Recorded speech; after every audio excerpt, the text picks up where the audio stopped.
Hello, Donna Kato here. Welcome to my channel. Thank you so much for tuning in.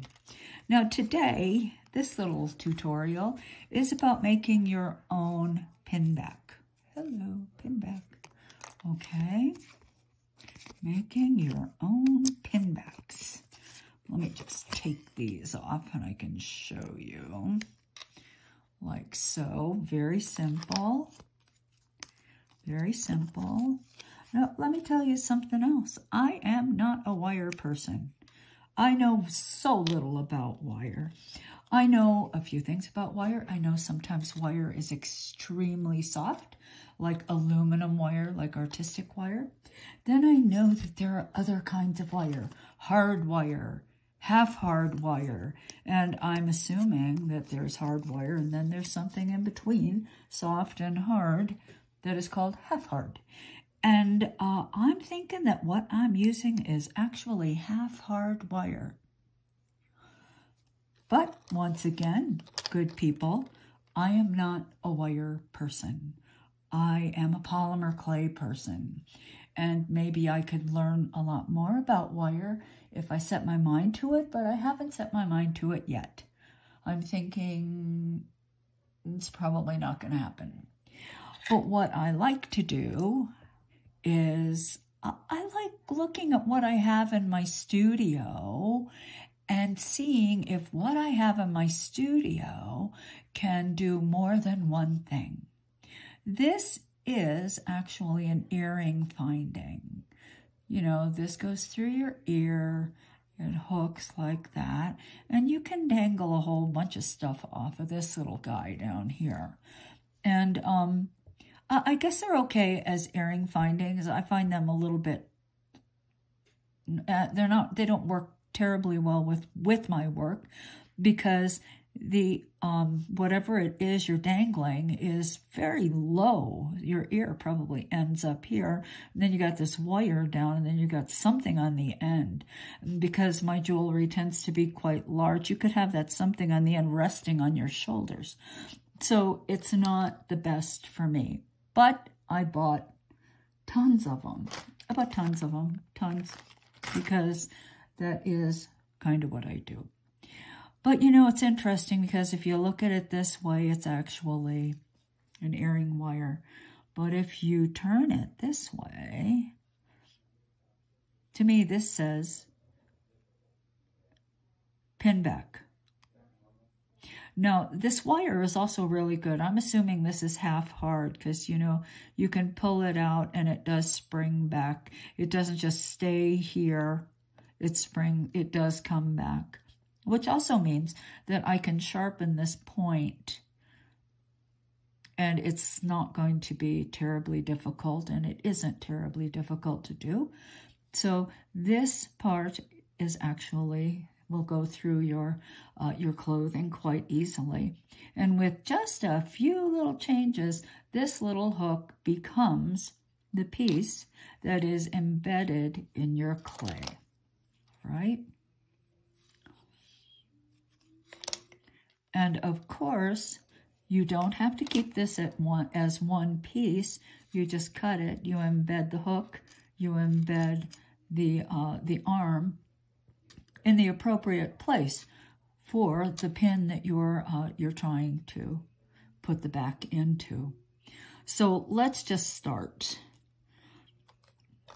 Okay, so this is actually too short. The first thing I'm going to do is gently straighten the hook.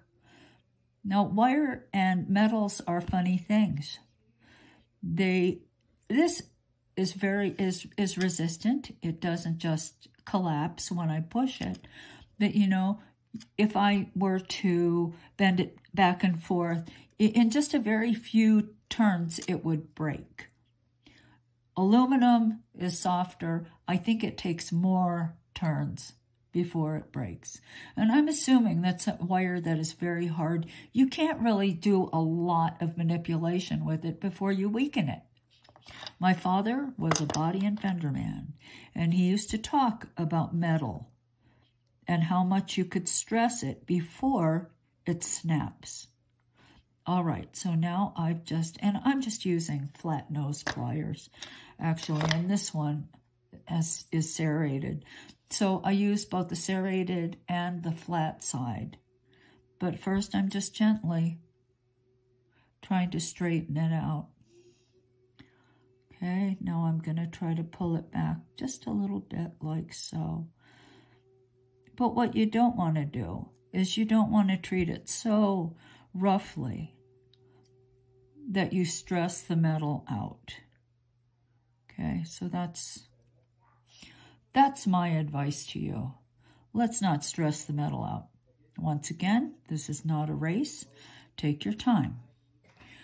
Now, we want this hook to be fairly close to the back of the pin, fairly close to the clay. And this is what I mean.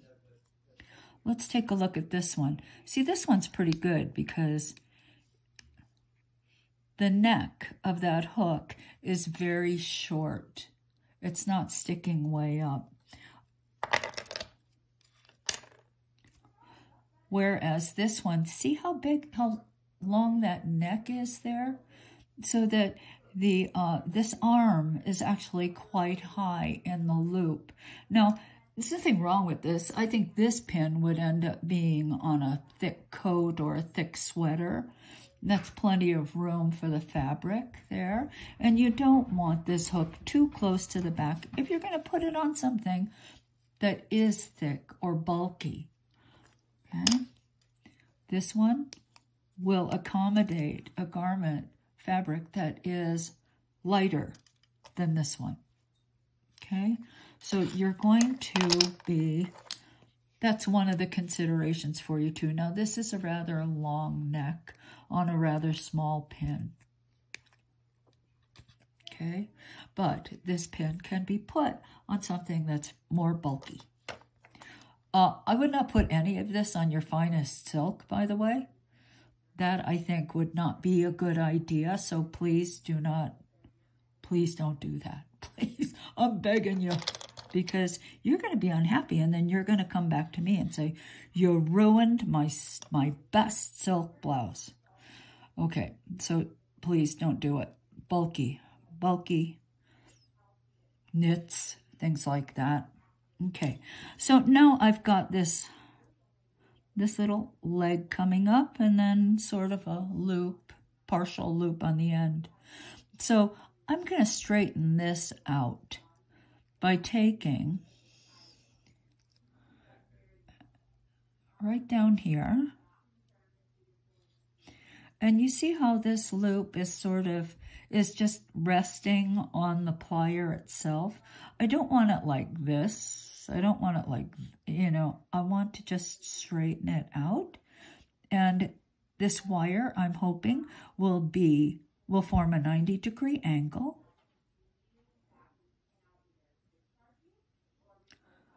All right, and just a few.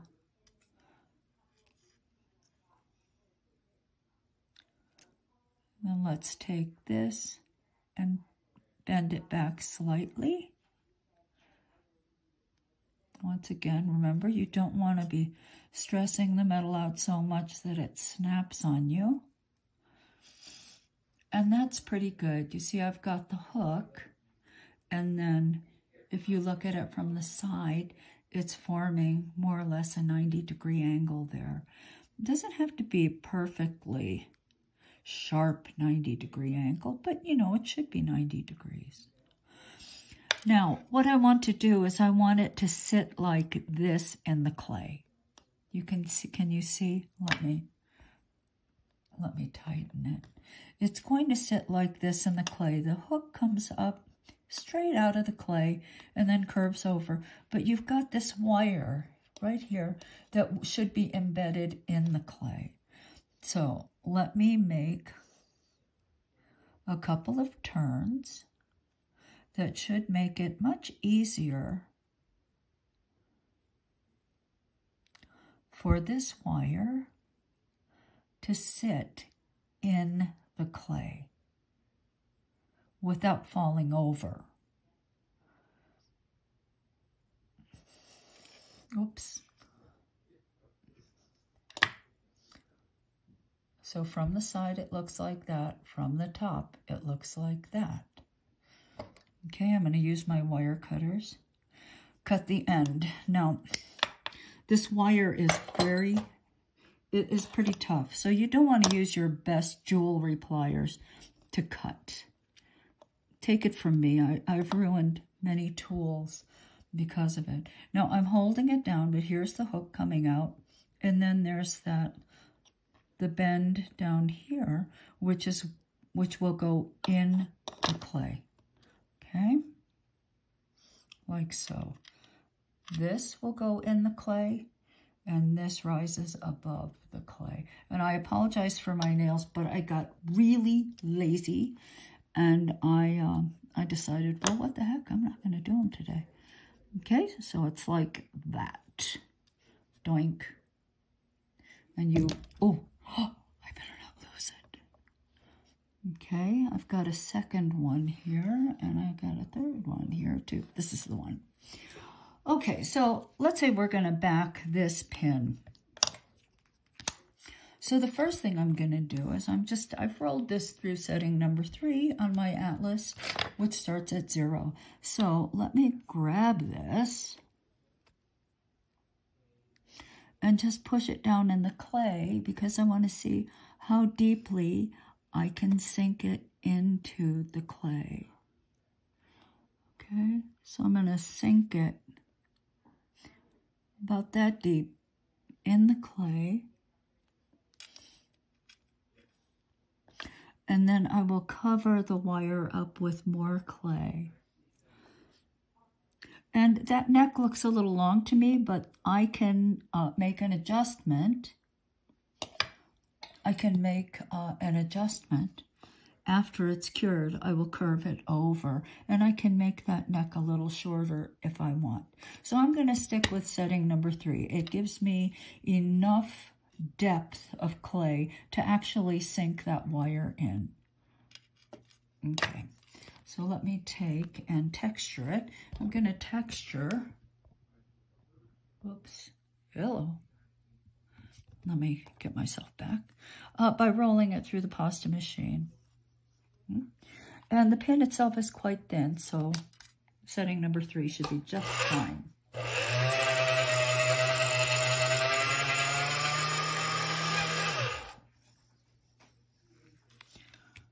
All right, there you go. Okay, now let me put poly paste on the back of the pin. La, la, la. Da, da, da. Okay, I don't need quite all this clay. Let me get rid of some. Make it a little easier to handle. Take my poly paste. I've got to get another jar. Put it on the back, not the front.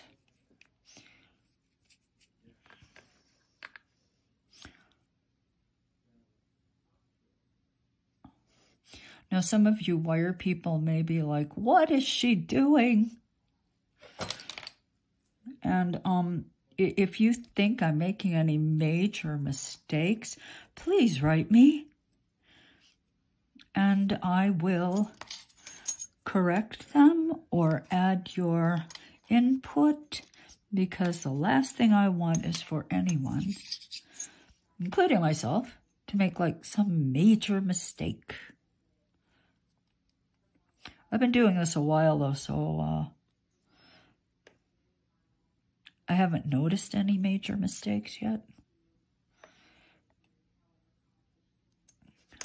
Or if you have any advice for anyone about wire or the kind of wire that might be best to use for this kind of thing, then definitely please write. Please tell us.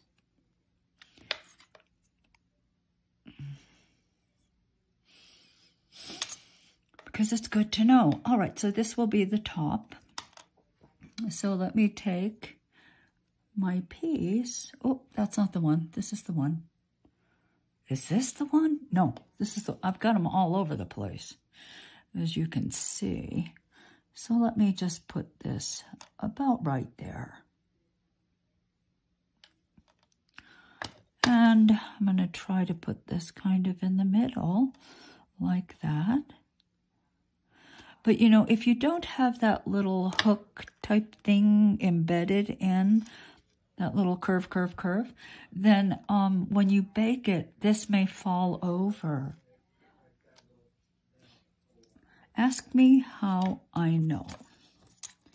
Okay, so I'm going to take a little bit. Actually, I'm going to take and roll a piece of this clay through a thinner setting. That's good. And cut a little piece.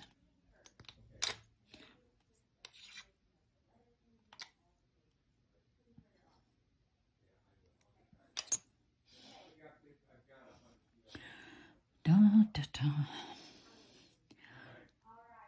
Put it right there on top. Take my little smoothie tool. Let me go in. Maybe I should have done this a different color. A little smoothie tool. And just press it in so that it's completely buried in the clay. And then I've got this black clay over it to hold it in place, okay?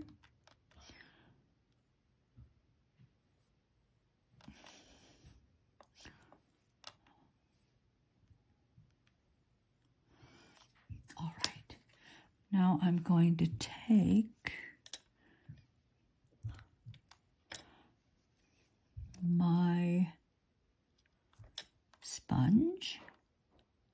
This is one of Danny and Natalia's sponges. I don't know. I hope they're still making them. Okay, so this is what I have so far. It's got the little arm up, okay? It's a little bit crooked. I don't think it's a big deal. Then from the end, it's like this. After it's completely baked, I will then take and manipulate the hook and make it the way I want it. Now, we're going to take the other end. This is the other part that we cut. And I'm going to straighten it out.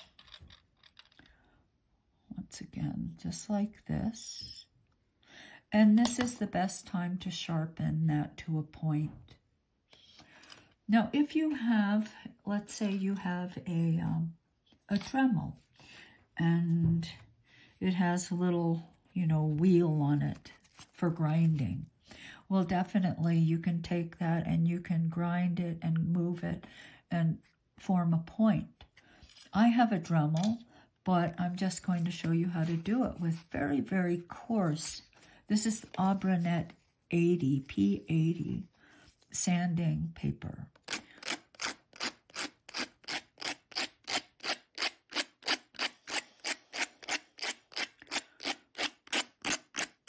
The Abranet is really good because it has no grit or anything that can actually fall off of it.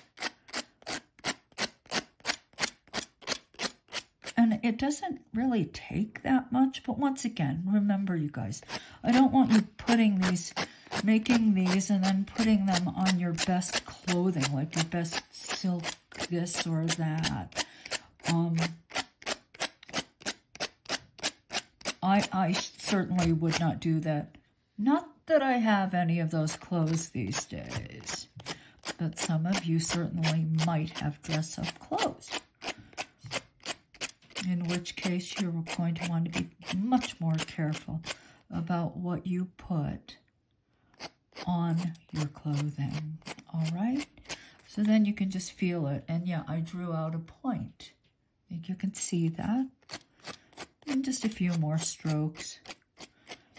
And I have something that will go nicely through my polar fleece, which is what I tend to live in.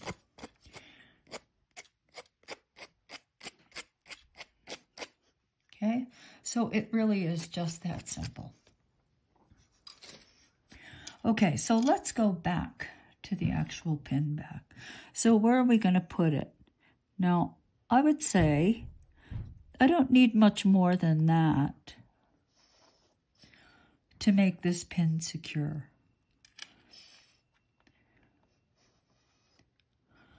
So I will embed the end approximately here. I'm just going to make a little hole to indicate. And I'm just going to grip this and turn it so that it is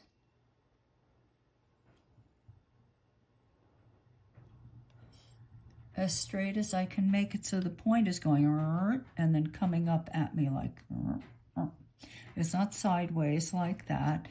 And so I'm trying to make it as straight as possible, and I can also do a little more of this after it's cured. I'm going to take this end and push it straight down. So I'm forming a 90-degree angle. Okay, got 90-degree angle. Now, this doesn't have to be far above the surface of the clay. So what I'm going to do is just give it, that's how far it will be above the clay. Just to the end of my plier, right there, right? I mean, it could even be closer, but that's where I'm choosing to put it. Now I'm going to take this and I'm going to bend it back like so. Okay. Then I'm going to make that same kind of Then come back.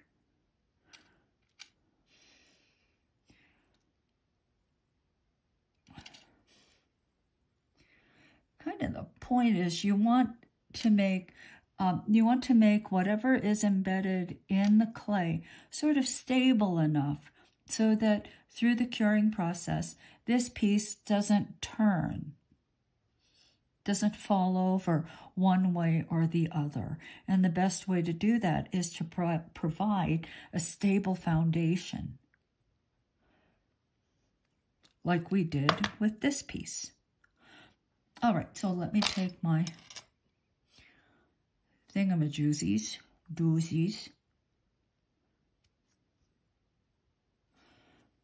and cut. All right. So now this is going to be sitting in the clay kind of like this. And I might have to straighten it up a little bit, as sometimes happens. Sometimes it's just easiest to grip it and then push it against your work surface, like so. But this is how it will sit in the clay, and you'll see that in a moment. Okay? But by doing this, it won't fall over, and it will not come out. Okay, so there's the little leg holding it above the clay. Here is the bar, and this part is what sits right down in the clay. All right, so let's just do it. Now I am going to lift this a bit. I will put it back down later, but I don't want it really to hit the hook as hard. So right at that dot, remember that that's where it's going to be. Okay, just like that. Now, let's take a little bit of clay, as we did before, and let's just cover that up, just like that.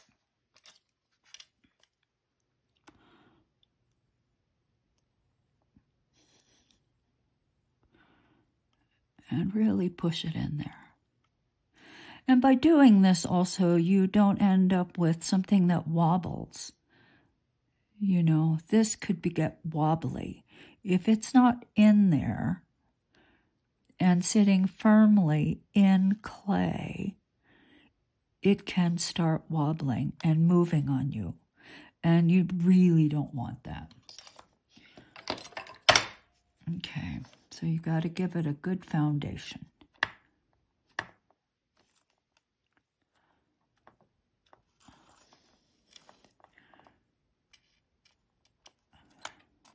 All right, so let's just trim the excess away and put your signature cane or stamp your signature into the clay and then cure it. So let me get my signature. Something that I frequently forget.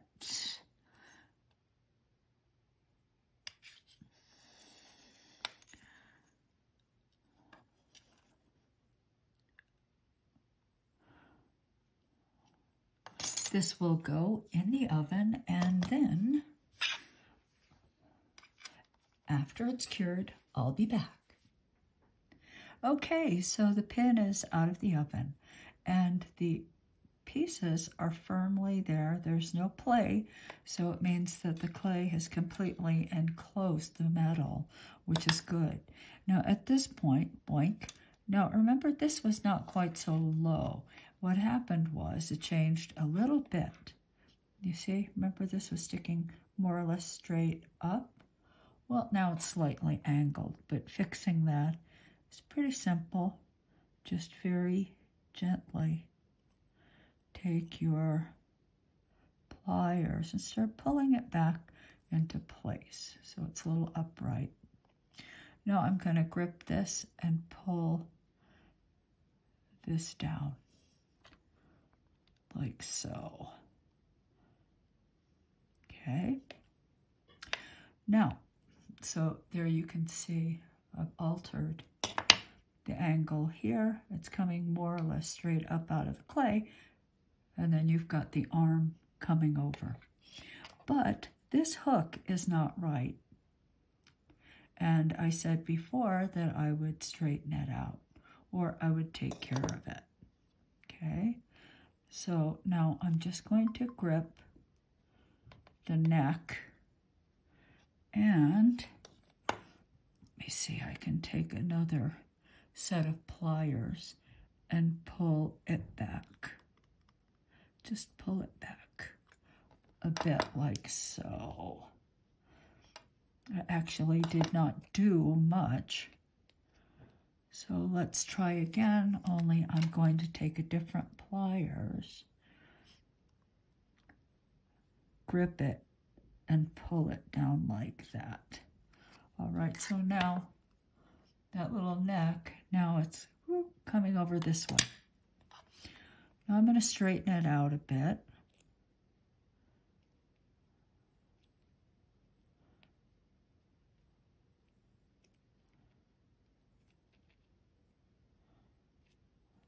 Like so. And I still think this is too long. So I'm going to take my wire cutter and I'm just going to cut a bit off the end.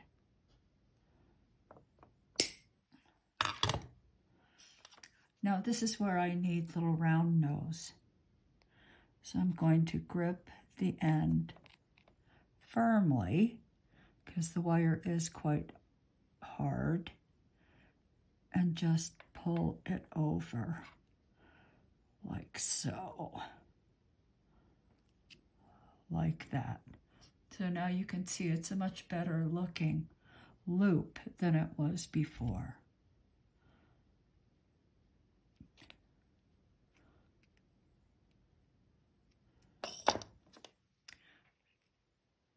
No, I didn't talk about it, but this clay is very well cured. It has to be absolutely well cured. And that's why I can take these tools and I can bend and nothing has happened to the clay on the back. All right, so let's see. And that's good. Now, if you can listen. Now it's engaged. The clasp is engaged. But when I push it out, you can hear that click when I pull it back in. You get the click again. What that means is that the wire is not just freely moving through the opening. You actually have to push it to engage it, and that means that it's much more secure when you put it on. It's not just going to come out when you're wearing it.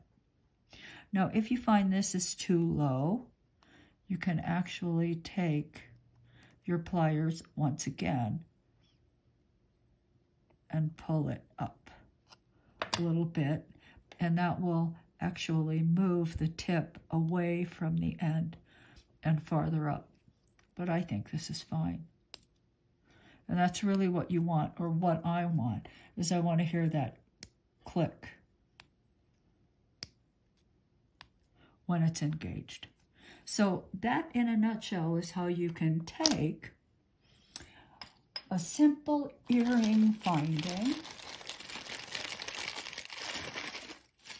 like this and use the wire and just reshape it a bit and turn it into a pinback.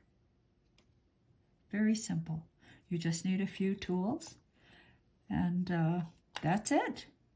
Okay, so I hope you've enjoyed our little tutorial today. If you have, please like and subscribe. And I really like this a lot because, as I said before, I like using the same thing. If I can find multiple uses for the same thing, I think I'm pretty far ahead. I don't have to buy wire. I don't have to do anything. That all I need are these funny little earring findings. Okay, so until we meet again, I'm Donna Kato. Goodbye.